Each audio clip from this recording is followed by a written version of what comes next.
Rostind numele lui Ion Tighineanu, nu se poate să nu te gândești la Academia Moldovei, de care domnul academician, profesor, președinte, s-a legat de mult prin mii de fire. Academia de Științe a Moldovei, ca să respect numele oficial al instituției, a fost creată în timpul stăpânirii sovietice, cu un nume atunci puțin diferit, primit de pe alte meleaguri, cu ordine precise, pe când jumătatea de răsărit a vechii Moldove se chema Republica Sovietică Socialistă Moldovenească. Acele timpuri au trecut cumva, mai ușor, mai greu. A fost proclamată în 1991 Moldova independentă. Independența ei a fost recunoscută de toate țările lumii, iar Academia în chip firesc și-a continuat existența. Așa trebuia să fie în împrejurările date și n-a fost ușor deloc. Vechile comandamente venite de la Moscova au fost abolite sau păreau abolite, dar viața instituției a fost dificil de gestionat. Guvernele s-au succedat, unele tot cu privirea spre Moscova, iar viața oamenilor de știință și de artă, a creatorilor de valori intelectuale, a întâmpinat o serie de greutăți. Am cunoscut viața aceasta a Academiei de la Chișinău începând cu anii 90 și știu câteva lucruri despre instituție și despre colegii academicieni din stânga Prutului. Ceea ce pot să vă spun sigur, între altele, este că nu se arată deloc simplu să fii președintele Academiei Moldovei. Astăzi, această înaltă magistratură e deținută de profesorul Ion Tighineanu, fizician de marcă, savant respectat, dinamic și plin de solicitudine față de colegi, cercetători, față de întreaga lume academică. Îmi este greu să vorbesc eu, un istoric de meserie, despre realizările de specialitate ale academicianului Tighineanu.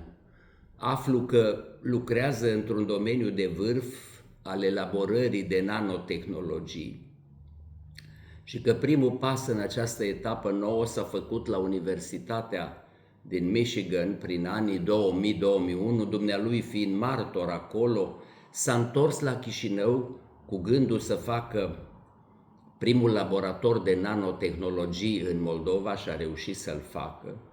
S-a înconjurat de o echipă de tineri, de savanți, care au dus această muncă mai departe și, ca să vă dau un exemplu, că m-am informat, știu că a inventat aerogalnitul, care are proprietăți și hidrofile și hidrofobe, adică le are concomitent, cum le are membrana celulelor vii, ceea ce nu este puțin lucru și probabil va conduce la rezultate deosebite în domenii conexe cu fizica, în domenii multi- și pluridisciplinare, cum se lucrează astăzi.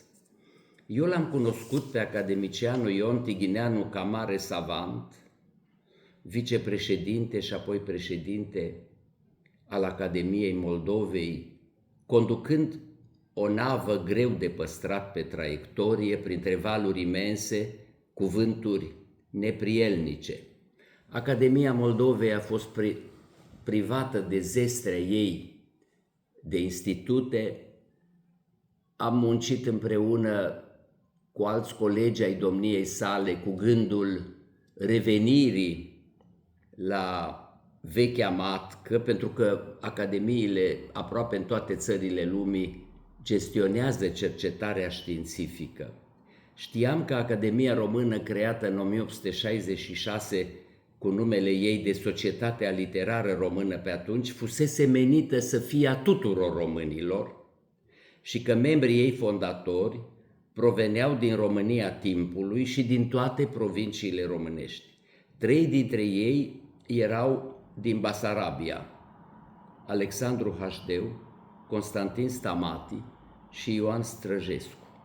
Basarabenii au fost mereu prezenți în Academia Română, chiar și după al doilea război mondial, când Moldova de răsărit fusese frântă din trupul României.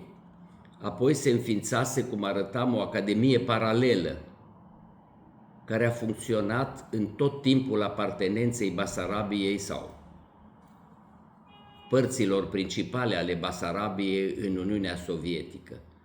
Acum URSS nu mai există, dar divizarea poporului român se menține. Prin urmare, sunt divizate și academiile, dar cu răbdare și înțelepciune. Academicianul Ion Tighineanu și colegii domniei sale ne-au explicat treptat, mie și colegilor mei, cum ar putea funcționa relația noastră specială. Și de atunci, în Academia Română și în Academia Moldovei s-a instaurat o atmosferă de colaborare, cum numai între două academii surori, practic instituții ale aceluiași popor, poate să existe. Îl cunosc pe intelectualul Ion Tighineanu și ca om, cu familie, cu aspirații, cu gânduri, cu idealuri. Are în sine o anumită blândețe în privire, în fire și în exprimare. Vorbește molcom și potolit, precum cronicarii, iar cuvântul îi se prelinge ușor, cum fac personajele lui Mihail Sadoveanu din Frații Jderi. Faptul acesta emană tihnă și așezare, deși nu este sigur câtă liniște și ce zbucium e câteodată în sufletul său. Am simțit adesea că gândim la fel, că ne bucurăm și ne întristăm din aceleași motive, că visăm împreună la o lume mai bună. O parte din această lume a construit-o profesorul Ion Tighineanu în domeniul științei împreună cu ai săi colegi. Toate aceste împliniri și multe altele din specialitate și din viață fac din academicianul Ion Tighineanu, membru de onoare al Academiei Române, o personalitate de prim plan a științei, un savant autentic, un patriot, un apărător al valorilor intelectuale ale acestui popor și mai presus de toate un om între oameni. La aniversare îi aduc, în numele meu, în numele Academiei Române, un frățesc salut și îi adresez toate urările cele de bine și de cuvință. La mulți ani!